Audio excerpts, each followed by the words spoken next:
अस्सलाम वालेकुम। Live with Adil Shahzeb के साथ मैं हूं आपका मेजबान। मुल्क में दहशतगर्दी की नई लहर में गुजरते दिन इजाफा होता जा रहा है। आज पुख्तूनख्वा के जिला शांगला में गाड़ी पर खुदकुश धमाके में 5 चीनी इंजीनियर समेत 6 अफराद हलाक हुए। पुलिस के मुताबिक ये वाकया बिशाम के करीब पेश आया, जहां सामने से आने वाली धमाका खेज मवाद से भरी कार जो है वो चीनी इंजीनियरों की गाड़ी से टकरा गई। डीआईजी मालाकंड के मुताबिक गैर मुल्कियों की गाड़ी इस्लामाबाद से कोहिस्तान आ रही थी और बाज इतलात के मुताबिक कार में सवार चीनी इंजीनियर्स जो थे वो दासू हाइड्रो पावर प्रोजेक्ट पर काम कर रहे थे। चीनी इंजीनियर्स की हलाकत की इत्तला मिलते ही वज़ीर आज़म शहबाज शरीफ, वज़ीर ख़ारजा, वज़ीर दाखिला, वज़ीर इत्तलात और दीगर जो हैं उनके हमरा वो चीनी सिफारत खाने पहुंचे और दहशतगर्दों की जानिब से चीनी इंजीनियर्स की हलाकत की शदीद अल्फाज में मुज़म्मत की।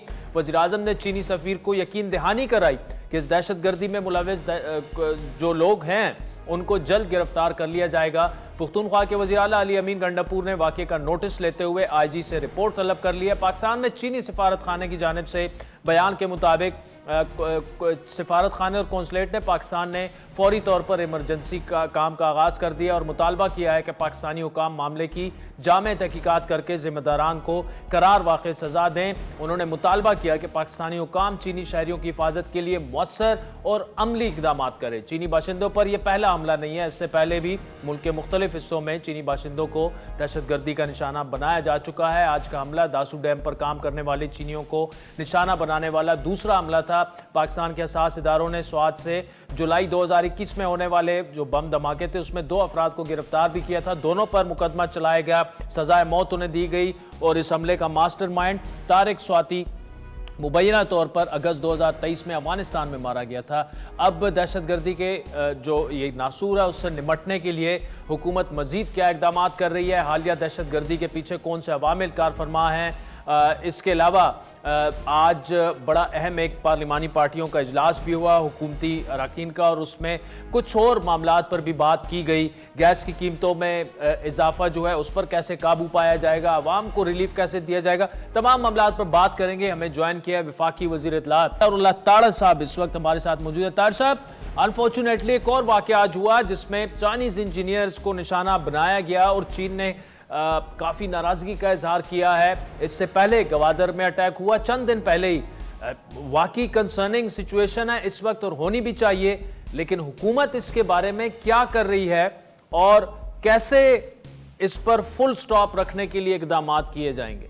देखिए, मैं ये समझता हूँ कि मैं अभी वज़ीर आज़म के हमरा और मेरे साथ वज़ीर ख़ारजा भी थे, वज़ीर दाखिला भी थे, हम चाइनीज़ एम्बेसी से होके आए हैं।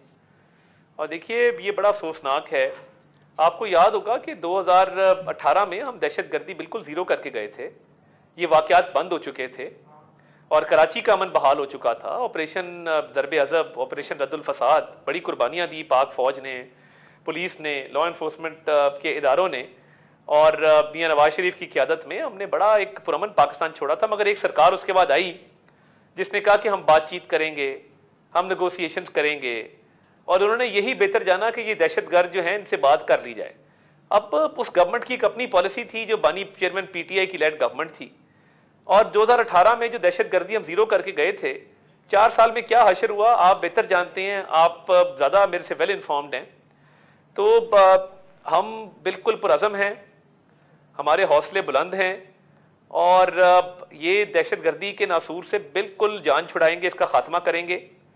और वज़ीर आज़म ने इस वाक़े की भी तहकीकात के लिए हाईएस्ट लेवल पे वो इसको देख रहे हैं, खुद निगरानी कर रहे हैं सारे मामले की और चीनी सफ़ीर को भी ये यकीन दहानी कराई है और चीनी सदर और वज़ीर आज़म को भी ये हम वहाँ पे पैगाम उनके लिए दे के आए हैं चीनी सफ़ीर के ज़रिए कि हम पाक चीन दोस्ती पर आँच नहीं आने देंगे और पाक चीन दोस्ती को ख़राब करने की जो साजिशें हैं ये नाकाम होंगी और दहशतगर्दी का मुकम्मल तौर पर ख़ात्मा होगा और इस पर हम जो भी कदम उठाना पड़ा वो उठाएंगे और इस वाक़े के जिम्मेदारान सहूलतकारों को भी जो है उनके लिए ज़मीन तंग होगी। तार साहब, दूसरी बात बताइए, आज शहबाज शरीफ साहब ने मईशत पर तकरीर एक दफ़ा फिर की कि मुश्किल फैसले करने पड़ेंगे और IMF के पास जाना मजबूरी है, लेकिन हम माशी तरक्की भी करेंगे, ग्रोथ भी करेंगे।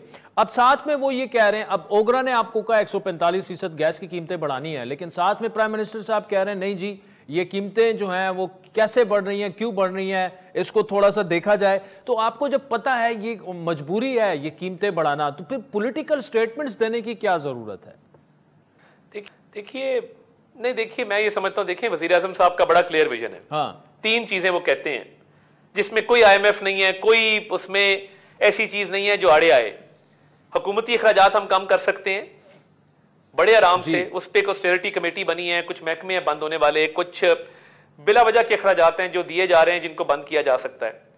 एक है जो FBR की तंजीम नौ है, रीस्ट्रक्चरिंग है, FBR की डिजिटाइजेशन है, ठीक, वो अपने तौर पे जारी है और उस पर भी कौम को खुशखबरी वो देंगे, बहुत जल्द देंगे और कई 100 अरब रुपए बचाए जा सकते हैं। लिटिगेशन में बहुत सारा पैसा है। फॉर एग्जांपल लिटिगेशन होती है टैक्स ट्राइब्यूनल्स की, 2700 अरब रुपए उसमें पेंडिंग है। फिर उसके बाद निजकारी है PIA की। देखिए ये तमाम वो फैसले हैं जिससे आपका मईशत के अंदर पैसा भी आएगा, जिससे आपके सोशल सेक्टर्स भी डेवलप होंगे। और मैं समझता हूं कि आज एक्सपोर्टर्स को बुला के तो गार्ड ऑफ ऑनर दिया गया, उनको अवार्ड से नवाजा गया और हाई टैक्स पेयर्स को एजाज से नवाजा गया, सिर्फ ये मैसेज देने के लिए कि जो लोग इकोनॉमी में कंट्रीब्यूट करते हैं वो उनका हक ज्यादा बनता है और वो हमारे सरों के ताज हैं और उनको हम मजीद इनकरेज और अप्रिशिएट करेंगे। देखिए रुपए की कदर में जो है वो इजाफा हुआ है, रुपया मुस्तहकम हुआ है डिफॉल्ट से बचने के बाद, और उसके साथ साथ आपने देखा है कि मईशत जो है वो संभल रही है आहिस्ता आहिस्ता।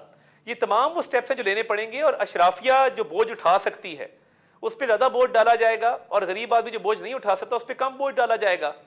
तो ओवर टाइम मैं समझता हूं कि ये चीजें मजीद बेहतरी की तरफ जाएंगी और जो सकत रखते हैं वो ये बोझ उठाएंगे। आदिल साहब, राना सनाउल्लाह की एक स्टेटमेंट है कि इरसा के चेयरमैन के मामले कर पीपल्स पार्टी को मीडिया में बात ले जाने की बजाय हमसे बात करनी चाहिए थी।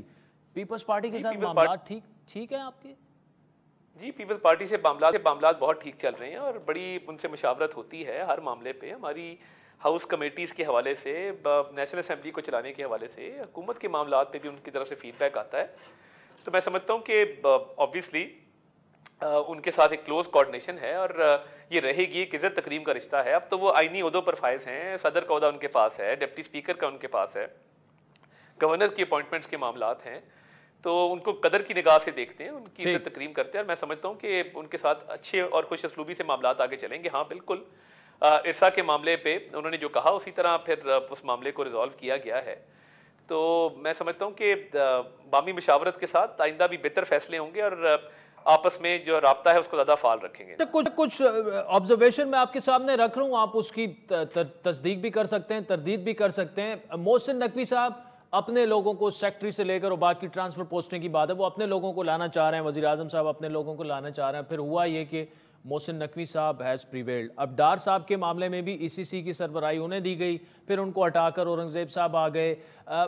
फिर देखें जावेद लतीफ़ साहब अलग से चैनल पर बैठकर बातें कर रहे हैं, हनीफ अब्बासी साहब के इंटरव्यूज़ आ रहे हैं। शायद खाकान तो चलें अब उतने एक्टिव नहीं है नून लीग ने, लेकिन ये क्यों एक मैस सा क्रिएट होता नज़र आ रहा है? इस तरह से है कि आपकी तरजीह जो है मुल्क की मईशत होनी चाहिए, लेकिन ऐसा लग रहा है कि, और अपोजिशन भी यही कह रही है कि ये तो आपस में गुत्थम गुत्था हो गए।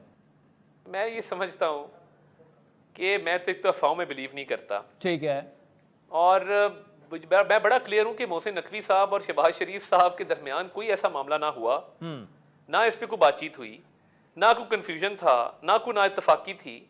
ये बिल्कुल क्लियर मामला है। पोस्टिंग ट्रांसफर्स जो हैं उस पर कतन कोई, मैं नहीं समझता कोई इख्तलाफ पैदा हुआ और मैं इसको कैटेगोरिकली डिनाई करता हूँ। ECC वाली बात पे देखिए, PM साहब पहले बेहतर समझा गया कि PM साहब चेयर करें, डार साहब नहीं चेयर कर रहे थे, PM साहब कर रहे थे, मगर ECC के फैसले रेटिफिकेशन के लिए काबीना के पास भी आते हैं, उसको PM चेयर करते हैं। वो एक टेक्निकल पॉइंट था जिसपे बेहतर समझा गया कि फाइनेंस मिनिस्टर थरो डिलिब्रेशन कर सकते हैं ECC में, तो उनका उसका सरबराह होना चाहिए। That's that. अब होता यह है कि सुबह एक बंदा उठता है, आंखें मलता है, वो वीलॉग बनाता है कि जी आज ना इत्तफाकी पैदा हो गई, सख्त इख्तलाफ पैदा हो गया, आज गुत्थम गुत्था हो गए, आज बदस्तो गिरेबा हो गए। ऐसा होता नहीं है। हम जब इवन कैबिनेट में बैठे होते हैं, बड़ी बाबी मुशावरत से फैसले होते हैं और ये बात हुई कि ECC के फैसले जब काबीना के पास रेटिफिकेशन के लिए आते हैं तो PM 2 फोरम्स को चेयर नहीं कर सकते, PM कैबिनेट को चेयर कर रहे हैं और वो ECC के फैसलों को रेटिफाई करती है, तो फिर ECC को बेहतर है कि फाइनेंस मिनिस्टर चेयर करे। ये कहानी थी टोटल इसके। ये तो आपने क्लैरिफाई कर दिया, लेकिन ये जो आपके अपने सीनियर रहनुमा कुछ जो हैं वो टीवी पर बैठकर अपनी बातें जो हैं वो कर रहे हैं, 2 लफ्ज उनके बारे में भी कीजिएगा। मैं ये समझता हूँ जमहूरी जमात है और पार्टी के अंदर भी लोग बात करते हैं, खुल के करते हैं, आज़ादी इज़हार राय है, हर किसी का अपना ओपिनियन है, तरह तरह के लोग होते हैं पार्टियों के अंदर, तो हमने कभी इसको माइंड नहीं किया और मैं समझता हूं कि अगर वो बात करते हैं, तनकीद बराए तनकीद ना करें, तनकीद बराए इस्लाह करें, अच्छी बात है। और पार्टी से अगर कोई गिला है पार्टी के अंदर कर लें तो बेहतर है। मीडिया पे पार्टी को डिफेंड करें जो बेहतर होता है काम करने का। अतातार साहब, वक्त चाहता है एक ब्रेक का नाज़रीन, जिसके बाद वजीर इत्तलात से गुफ्तगू जारी रखें। वेलकम बैक नाज़रीन। वफाकी वज़ीर इत्तलात अतातार साहब हमारे साथ मौजूद है। अब शहबाज शरीफ के काफ़ी करीब समझे जाने वाले वफाकी वज़ीर बराए माशी उमूर अहद चीमा और गवर्नर पंजाब बलीगुर रहमान से मुतालिक सियासी सुरसूख का एक मामला सामने आया है, जिसकी वजह से लाहौर के एक नामवर तारीखी कॉलेज एचीसन के गैर मुल्की प्रिंसिपल इस्तीफा देने पर मजबूर हुए। आज चीमा के अहलिया ने पहले प्रिंसिपल एचीसन कॉलेज को खत लिखा, जिसमें कहा गया उनके दोनों बच्चों का दाखिला कुछ अरसे तक रिजर्व रखा जाए और इस दौरान उनके बच्चों की फीस माफ कर दी जाए, क्योंकि उनका इस्लामाबाद तबादला हो चुका है। लेकिन प्रिंसिपल की जानिब से दरख्वास्त मंजूर न होने पर अहद चीमा की अहलिया ने बोर्ड ऑफ गवर्नर्स के सरबराह गवर्नर पंजाब बलीगुर रहमान को खत लिखा, जिस पर गवर्नर पंजाब ने प्रिंसिपल के फैसले को मनसूख करते हुए बच्चों की फीस को माफ किया, उसका नोटिफिकेशन जारी किया। इस पर प्रिंसिपल एचीसन कॉलेज ने इस्तीफा दे दिया और वजह सियासी मुदाखलत बताई, जिस पर जवाब में गवर्नर पंजाब ने प्रिंसिपल जो थे माइकल थॉमसन उनको ही चार्जशीट किया। फिर अचानक वफाकी वज़ीर इत्तलात अतातारन ने इस्तीफा वापस लेने के लिए प्रिंसिपल एचीसन से रब्ता किया। इस मामले अहद चीमा ने अपना दिफा किस तरह किया, ये देखिए। लेकिन इस मौके के बाद आज वफाकी वजीर अहद चीमा ने अचानक गवर्नर पंजाब को खत लिखकर अपने बच्चों की फीस माफ ना करवाने के फैसले से आगाह किया। साथ ही वफाकी वजीर की जानिब से गवर्नर पंजाब से दरख्वास्त की गई है कि वो किसी भी मनफी दबाव में आकर इस पॉलिसी को वापस ना लें। अब इस खत से यह साफ जाहिर है कि अहद चीमा कल तक जिस मामले का हर फोरम पर दिफा कर रहे थे, बढ़ती हुई तनकीद के बाद अपने मौक़िफ़ से पीछे हट गए हैं। एचीसन कॉलेज की एक तारीख है जहां बड़े बड़े सियासतदानों ने तालीम हासिल की, सियासी मुदाखलत क्यों होती है और बोर्ड ऑफ गवर्नर्स के क्या इख्तियारात हैं, सब तमाम सवालात हम जानेंगे। अतातार साहब इस वक्त हमारे साथ मौजूद है। अहद चीमा जो है वो उन्होंने फीस माफ़ी से अब इनकार कर दिया है, बाकायदा उन्होंने ख़त लिखा गवर्नर साहब को। लेकिन जो सुबह शर्मिंदगी आपकी गवर्नमेंट की हुई, जितनी तनकीद शहबाज शरीफ पर बतौर वज़ीर आज़म हुई, क्या ये ज़रूरी नहीं था कि ये वाक़या जैसे ही हुआ उसकी इन्वेस्टिगेशन, उसकी इंक्वायरी ऑर्डर होती और तब तक वो जब तक इस हकीकत सामने ना आती अहद चीमा साहब को स्टेप डाउन कर जाना चाहिए था? देखिए, दो तीन बातें हैं। अगर आपने वो लेटर पढ़ा हो, पहली बात यह है कि इनके बच्चों का एडमिशन मेरिट पे हुआ एचीसन कॉलेज में और उसके बाकायदा प्रोसीजर्स हैं, बड़े स्ट्रिक्ट प्रोसीजर्स हैं। मेरिट के मुताबिक एडमिशन होता है। और फिर जब इनकी बेगम की ट्रांसफ़र होती है इस्लामाबाद, तो ऑब्वियसली वो अकेली देख रही थी अपने दोनों बच्चों को। उन्होंने एक दरख्वास्त 2 साल पहले दी कि मेरी इस्लामाबाद ट्रांसफ़र हो गई है, तो लिहाजा मेरे बच्चों की फ़ीस के हवाले से को नरमी बरती जाए और इनको मैं इस्लामाबाद शिफ्ट कर रही हूँ बट इनकी उस दौरानिए के लिए फ़ीस वेव की जाए। ये इसके फैक्ट्स हैं।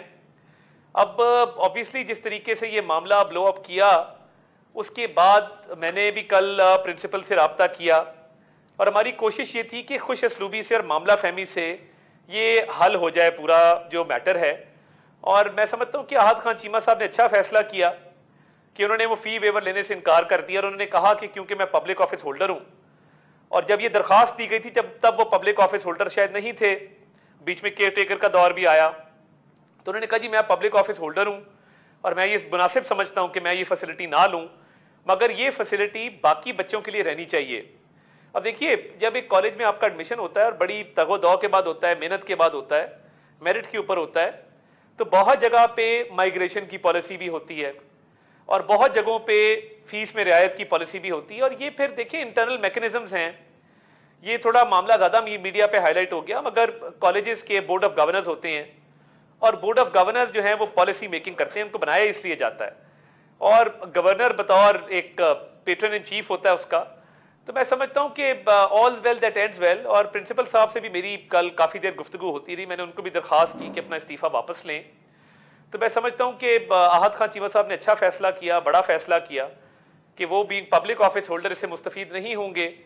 अब इसके अंदर कोई लॉ या रूल ऐसा वायलेट हुआ हो या 25 तारीख को ये फैसला हुआ है, कोई स्टेट को नुकसान हुआ हो, स्टेट एक्सचेकर को नुकसान हुआ हो, तो फिर तो चले कोई इंक्वायरी का सवाल भी पैदा होता है।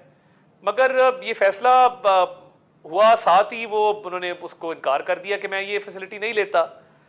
तो और बोर्ड ऑफ गवर्नर्स का फैसला था जो अपहोल्ड हुआ गवर्नर साहब की तरफ से। तो मैं तो समझता हूँ कि ठीक है, जो जितनी जल्दी ये हल हो जाता उतना बेहतर था। और बड़े मसाइल हैं इस मुल्क में जिनको हल करना है, तो आई थिंक ये बेहतर हो गया कि ये टाइमली मामला। चले तार साहब से आपकी बात हुई एचिसन के, क्या कहा गया? आप लोग चाह रहे हैं कि वो अपना काम जारी रखे, इस्तीफा वापस ले लें, उनका जवाब क्या था? देखिए, उनके बहुत ही मुस्बत तासुरात थे वजीर आजम साहब के बारे में। अच्छा। और उन्होंने मुझे कहा कि जी मैं तो बड़ी कदर करता हूँ, बड़ी इज्जत करता हूँ वजीर आजम साहब की, और वो जिस ईमानदारी के साथ और जिस मेहनत के साथ, लगन के साथ काम करते हैं, मेरे वो आइडियल हैं। उनके अल्फाज थे। अच्छा। बल्कि अंग्रेजी में इफ आई मे उन्होंने वर्ड टाइगर इस्तेमाल किया उनके लिए इन अ लाइटर वे, और उन्होंने कहा कि मैं बड़ा उनको पसंद करता हूँ और मेरे रिगार्ड भी उन तक पहुँचाइए। तो उनके बड़े मुस्बत और बड़े अच्छे जज्बात थे वज़ीर आज़म साहब के बारे में।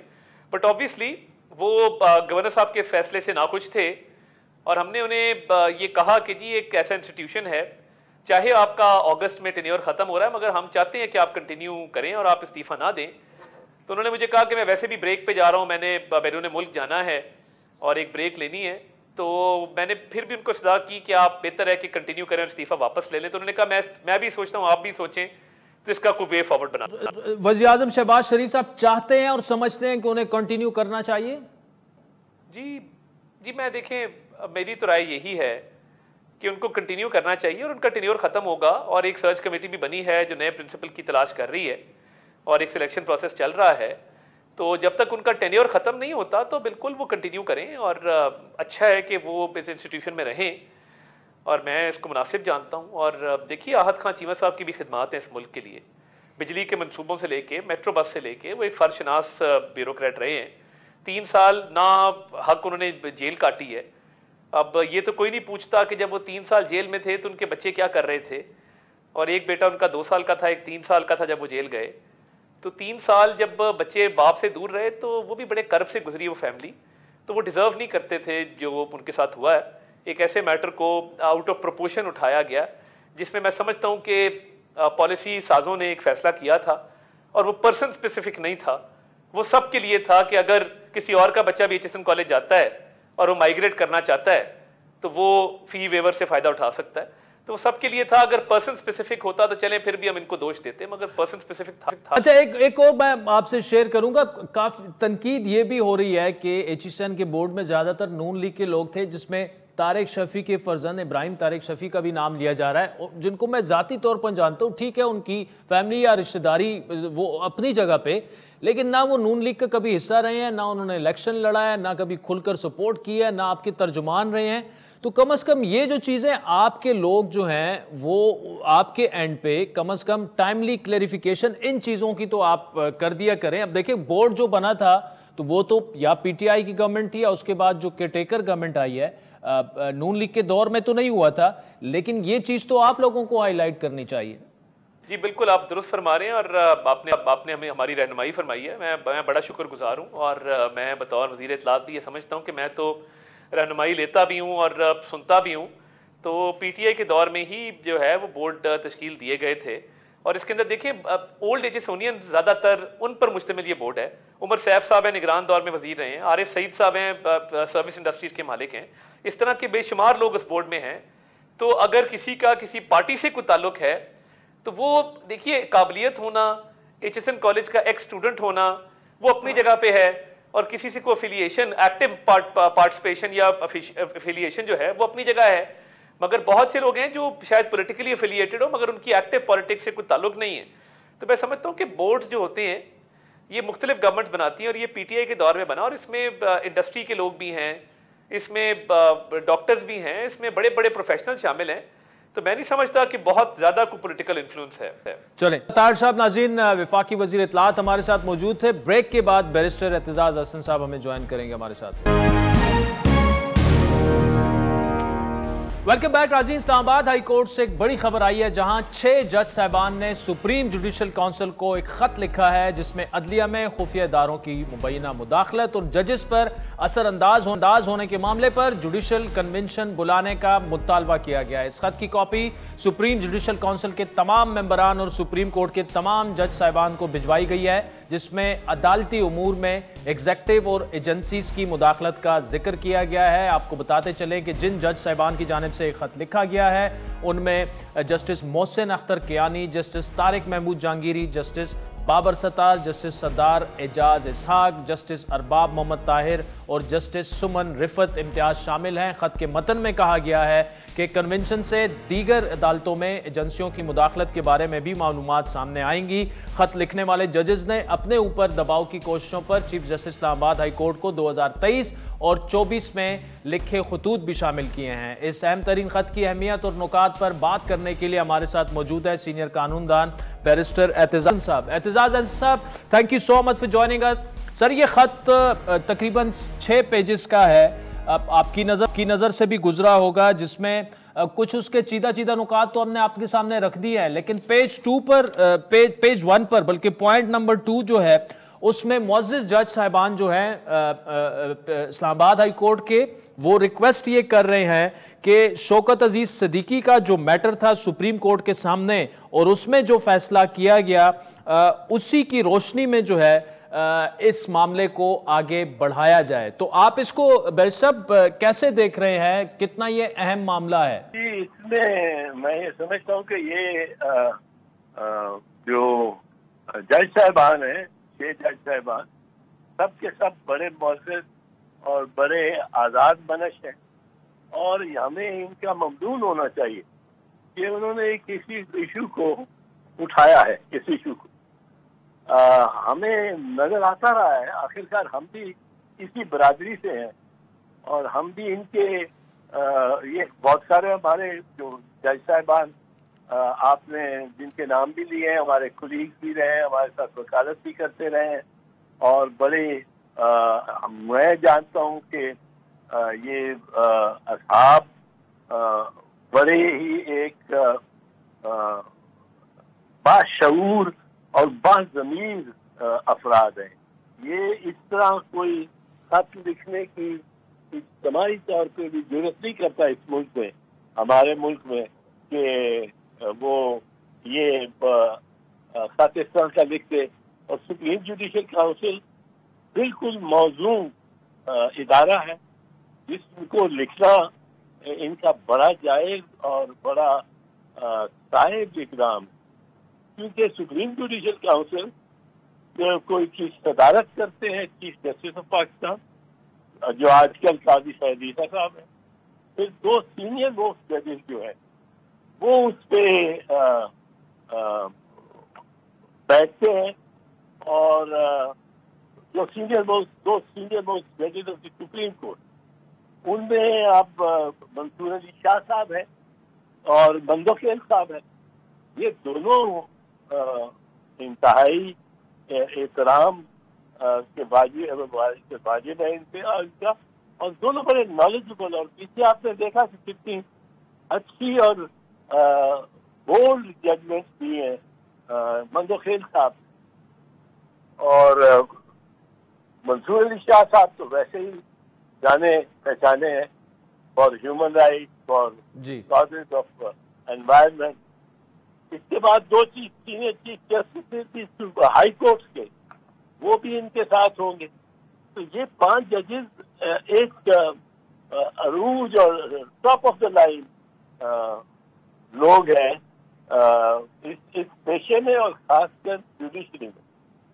तो मैं समझता हूँ कि इनको लिखना, इनके पास ये सवाल उठा देना, इस्लामाबाद हाई कोर्ट के जजेस का एक बड़ा ही इंतहाई संगीन और अहम मामला। इस्लामाबाद हाई कोर्ट को पाकिस्तान के हाई कोर्ट में एक बड़ा शाइनिंग हाई कोर्ट होना चाहिए, क्योंकि ये फेडरल टेरिटरी का हाई कोर्ट। इससे यहाँ हमें बहुत मायूसियाँ इससे होती रही है, क्योंकि इधर चीफ जस्टिस साहब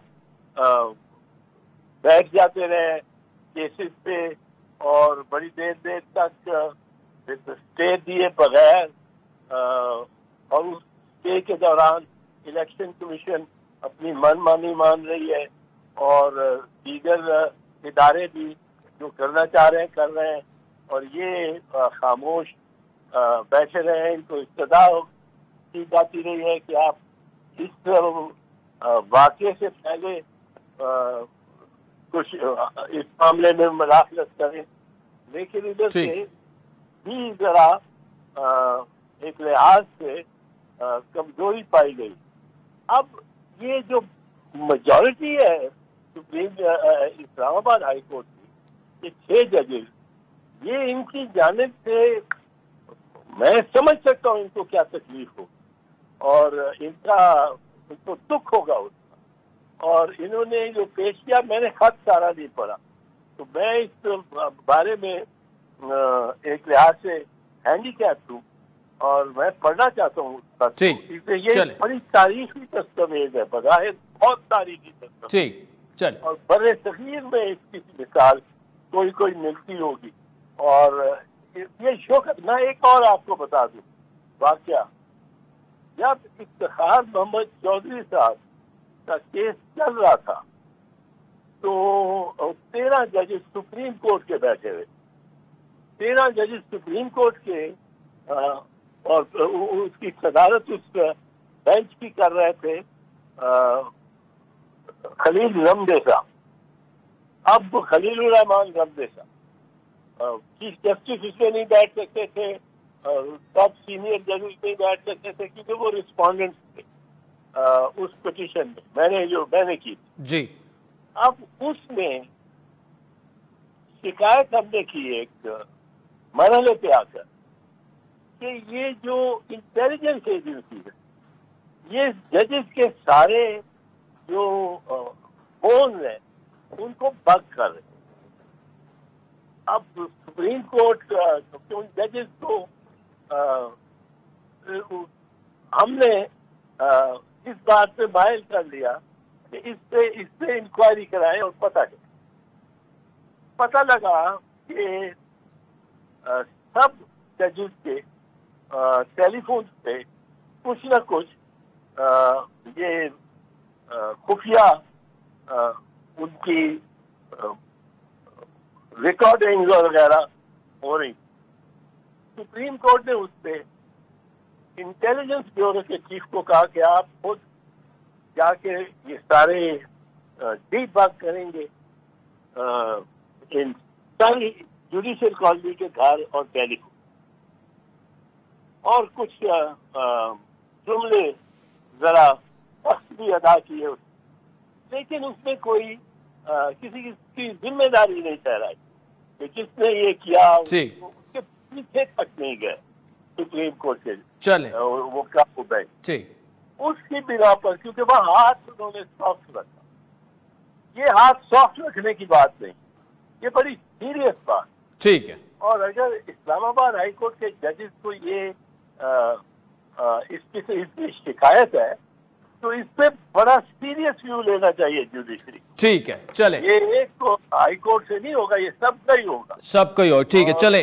barrister Aitzaz, thank you so much for joining us. नाज़रीन, इस वक्त हमारे साथ पीपल्स पार्टी के मरकजी सेक्रेटरी इत्तलात जनाब फैसल करीम कुंडी साहब मौजूद हैं। सब कुछ ठीक जा रहा है वफाक में? All is well?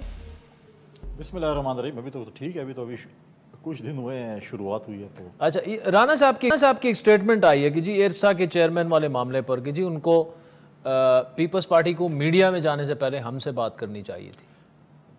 देखें, राना साहब की स्टेटमेंट अपनी जगह पे देखें, इरसा में जो लिखा हुआ है बाकायदा उसके कानून में लिखा हुआ है कि जब आप किसी इरसा के चेयरमैन को अगर आप तब्दील करेंगे तो सुबह को ऑन बोर्ड लेंगे, जिसको नहीं लेंगे चलो अगर उसको भी आप छोड़ दें, अगर लेना भी ये बड़ा सेंसिटिव इशू है और इस पर अगर सुबह को ऑन बोर्ड ले लिया जाता तो मैं समझता हूँ कि इसमें कोई भी कबाहत नहीं थी। वो तो अतातार साहब तो कह रहे हैं हम आपसे एक चीज़ पे मशवरा कर रहे हैं। नहीं, मशावरत नहीं हुई थी, तो ये बात हमने शायद शिकायत की और मैं समझता हूँ कि प्राइम मिनिस्टर और मीडिया के जरिए की, फिर प्राइम मिनिस्टर ने एक अच्छा उस पर स्टैंड लिया और उसने उसको चेंज किया, तो मैं समझता हूँ कि अच्छी बात है। तो जो PIE की प्राइवेटाइजेशन तकरीबन हो चुकी है, जून में कंप्लीट हो रही है, किधर गए आपके वो? PIE की प्राइवेटाइजेशन पे बिल्कुल हमने हुकूमत के साथ इस पर हमने बातचीत कुछ हुई और हम उसके साथ बैठ रहे हैं। हम समझते हैं कि पब्लिक प्राइवेट पार्टनरशिप पे होना चाहिए या फिर ऐसे चीज़ें होनी चाहिए जिस पे हमारे जो मुलाजमीन हैं उनका फ्यूचर का तहफ़्फ़ुज़ होना चाहिए, क्योंकि माजी में जो प्राइवेटाइजेशन हुई उसमें जो उनके मुलाजमीन हैं वो फिर बाद में रोडों पे होते हैं। अच्छा, लिहाजा हम चाहते हैं पीआईबीटी की प्राइवेटाइजेशन पर आपको ऑन बोर्ड लिया गया है?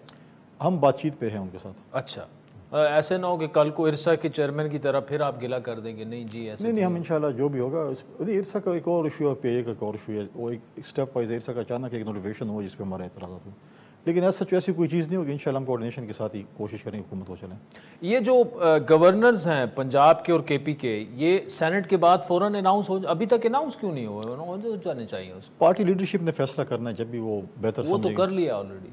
नहीं, वो जब बेहतर समझते हैं जब भी वो अनाउंस करेंगे, उनकी प्रोग्रेटिव है जब भी वो करेंगे। नहीं तो मतलब आप पार्टी के मरकजी सेक्रेटरी इतलात हैं, इतना तो आपको अंदाज़ा होगा, क्यों नहीं अभी तक? मेरा ज़ाती ख्याल ये है कि सेनेट के इलेक्शन तक इंतज़ार है, उसके बाद शायद वो अनाउंस करें। अच्छा, दूसरा कुंडी साहब, जो केपी वाला मामला है वहाँ पर जो ओपोजिशन की रिजर्व सीट्स पे लोग आए उनको हल्फ नहीं उठाने दिया गया। गवर्नर ने इजलास बुलाया, वो कह रहे हैं मतलब अगर वो लोग हल्फ उठा लेते हैं इसका मतलब आपकी 3 से 4 सीटें जो हैं सेनेट में ओपोजिशन को ज़्यादा मिलेंगी।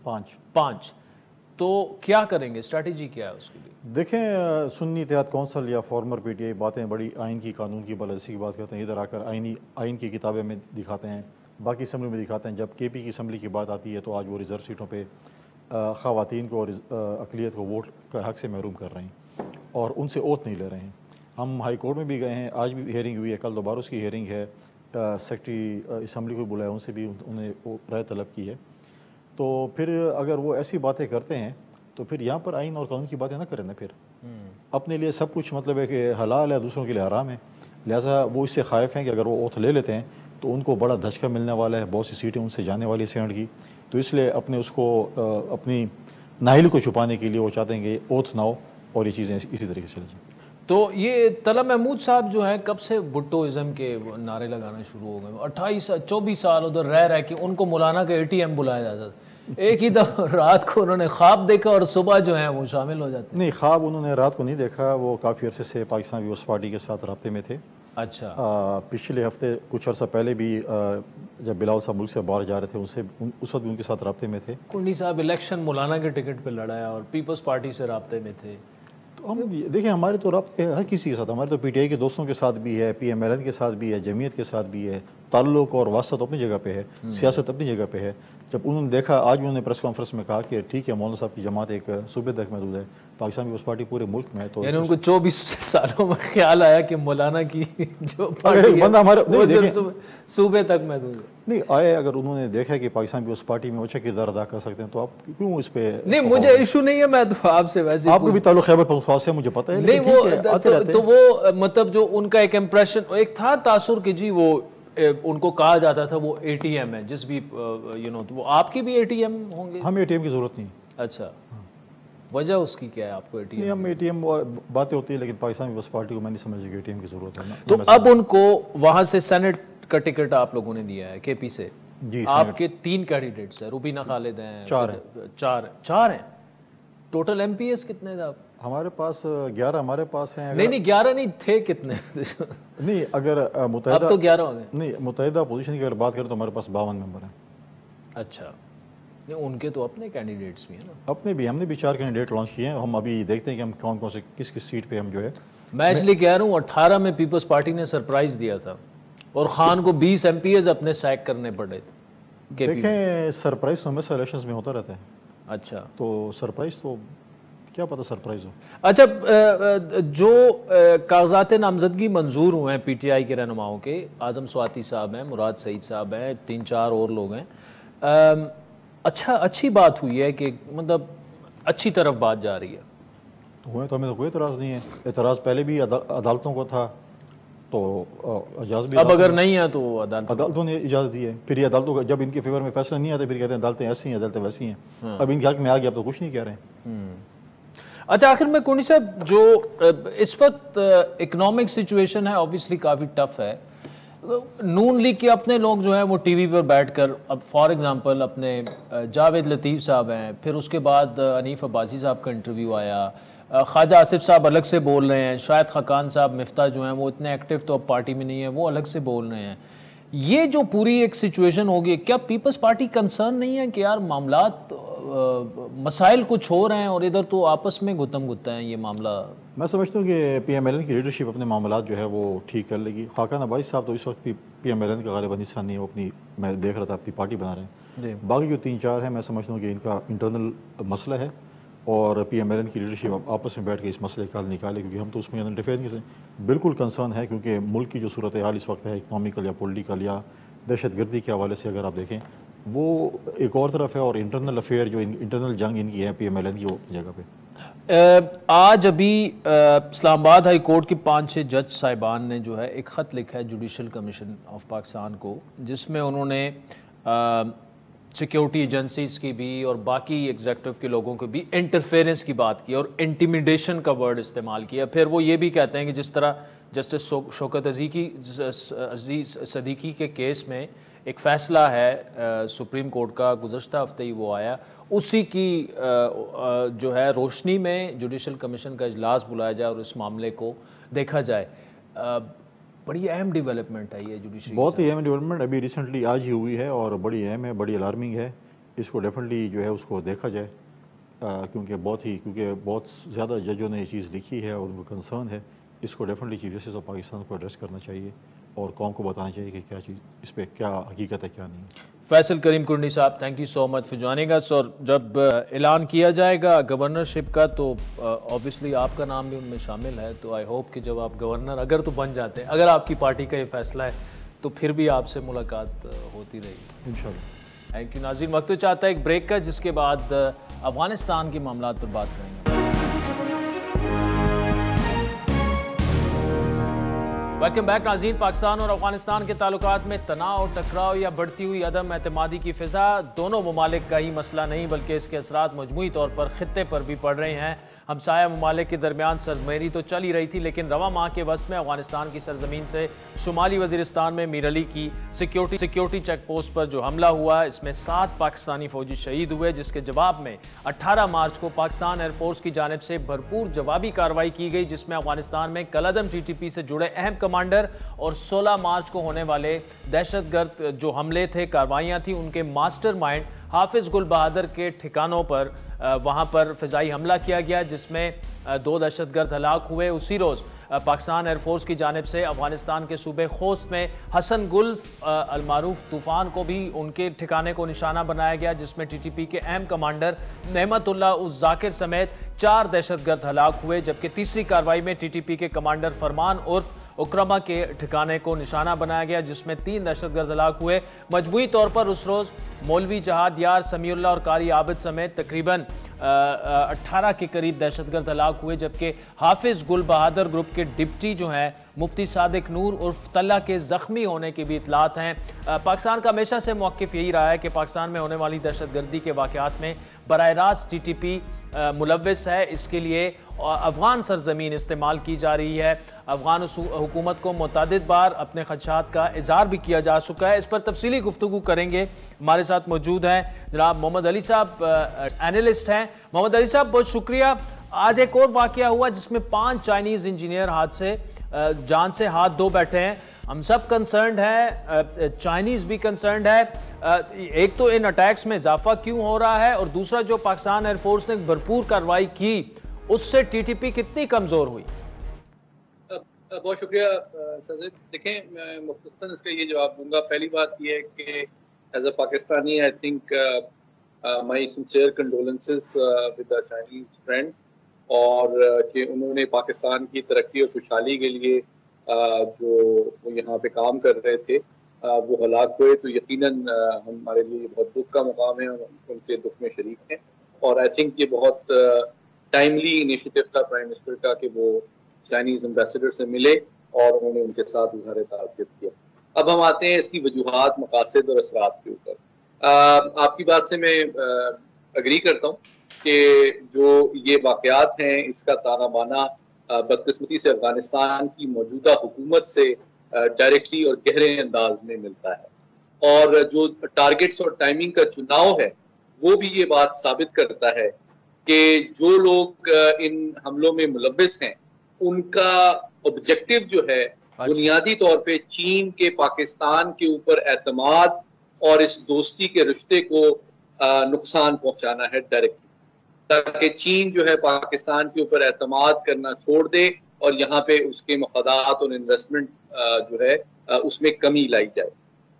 तो मैं ये समझता हूँ, सबसे पहली बात तो मैं तफसीलात में जाने से पहले ये कहना चाहूँगा कि आपके तवज्जुह से मैं अपने चीनी दोस्तों को ये पैगाम देना चाहूँगा कि ये जो पाकिस्तान के अंदर दहशतगर्दी के हालिया वाक़यात हैं, खुसूसन जिनमें चीनी मफादात और अहलकारों को टारगेट किया जाता है, वो सिर्फ पाकिस्तान की इंटरनल सिक्योरिटी का मामला नहीं है और उनकी जो तवक्कुआत पाकिस्तान की सिक्योरिटी इस्टेब्लिशमेंट से हैं कि वो उनको प्रोटेक्ट करें, वो बिल्कुल जायज़ हैं। अलबत्ता मैं समझता हूँ वो चीन को भी वाइडर जियोपॉलिटिकल कॉन्टेक्स्ट में इस थ्रेट को समझना चाहिए कि वो कौन से ममालिक हैं जो चीन के मफादात को टारगेट कर रहे हैं पाकिस्तान की सरजमीन के अंदर या उसके बाहर। खास तौर पे अब अफगानिस्तान से जो चीन के ताल्लुकात में बेहतरी आ रही है, वहाँ इन्वेस्टमेंट की बात हो रही है, सीपेक की अफगानिस्तान में एक्सटेंशन की बात हो रही है, तो उनको ये बात सरफे नजर नहीं करनी चाहिए कि अफगान हुकूमत के जेर साया वो दहशतगर्द तंजीमें पनप रही हैं, ऑपरेट कर रही हैं, जो कि पाकिस्तान की सरहदों के अंदर चीनी मफादात को और अहलकारों को टारगेट कर रही हैं। तो मैं तवक्को और अपील ये करूंगा चीनी हुकूमत से कि वो अपनी direct bilateral engagement with Kabul administration में ये बात उठाए कि चीन की जो इन्वेस्टमेंट और गुडविल है अफगानिस्तान की तरफ वो अनकंडीशनल नहीं है और उनको अफगान हुकूमत पे पाकिस्तान की तरफ ये दबाव डालना चाहिए कि अगर वो चाहते हैं कि चीन अफगानिस्तान की तरक्की और खुशहाली में अपना रोल प्ले करे तो उनको अपनी इंटरनेशनल सिक्योरिटी कमिटमेंट्स पूरी करनी चाहिए और ये इंश्योर करना चाहिए कि अफगानिस्तान की सरहदों से किसी मुल्क, चाहे वो पाकिस्तान हो चाहे चीन हो, उसके मफादात और अहलकार को टारगेट न किया जाए। इस मसले का हल क्या है, तदारुक क्या है? क्या जो स्ट्राइक्स हुई थी पाकिस्तान की जानिब से यही वे फॉरवर्ड है या कुछ और भी है? देखिए जी, मैं समझता हूँ पाकिस्तान की जो हिकमत अमली है इस हवाले से वो 3 pronged है। अच्छा। जो स्ट्राइक्स हैं वो एक लास्ट रिजॉर्ट इस वजह से है कि पाकिस्तान ने बहुत केयरफुली बहुत रियल टाइम और एक्यूरेट इंफॉर्मेशन और इंटेलिजेंस की बेसिस पे आप जानते हैं कि 4 टारगेट्स को एंगेज किया जो कि सरकर्दा कमांडर्स थे गुल बहादुर ग्रुप के अफगानिस्तान के अंदर। पहला टारगेट जो था वो अब्दुल्ला कमांडर था जो कि पाक्तिका में था, दूसरा हसन गुल था जो कि होस्ट में था, तीसरा टारगेट जो था वो फरमान था जो कि होस्ट में था और इन तीनों टारगेट्स और बेसिस को सक्सेसफुली टारगेट किया गया। चौथा आपको मैं बताऊं कितनी जिम्मेदारी और एहतियात का मुजाहरा किया गया कि चौथा टारगेट जो मोइज खान था पाक्तिका में उसके हवाले से जो अटैक था उसको अबोर्ट कर दिया गया जब ये पता चला कि टारगेट में हाई कोलैटरल डैमेज के चांसेस हैं। तो इससे ये बात साबित होती है कि पाकिस्तान ने इंतहाई जिम्मेदारी के साथ अपने राइट ऑफ सेल्फ डिफेंस को इस्तेमाल करते हुए आखिरी रिजॉर्ट के तौर पे इन दहशतगर्दों को उस वक्त टारगेट किया जबकि काबुल इंतजामिया अपनी इंटरनेशनल ऑब्लिगेशंस, कमिटमेंट्स और पाकिस्तान के सिक्योरिटी कंसर्न्स को एड्रेस करने में यकसर तौर पे नाकाम हुई। अलबत्ता इसका मतलब ये नहीं है कि हम अफगान हुकूमत और रियासत के खिलाफ कोई जंग चाहते हैं। हम सिर्फ ये चाहते हैं कि दहशतगर्द हम दोनों के दुश्मन हैं, हम मिलकर इसका खात्मा करें ताकि ये इलाका खुशहाली और तरक्की की मंजिलें तय कर सके। चले मोहम्मद अली साहब, thank you so much for joining us. आज के प्रोग्राम पर आपके फीडबैक के मुंतजर रहेंगे। हमारा ट्विटर हैंडल है @आदिल शाज़ेब। इजाजत दीजिए, खुदा हाफ़िज़।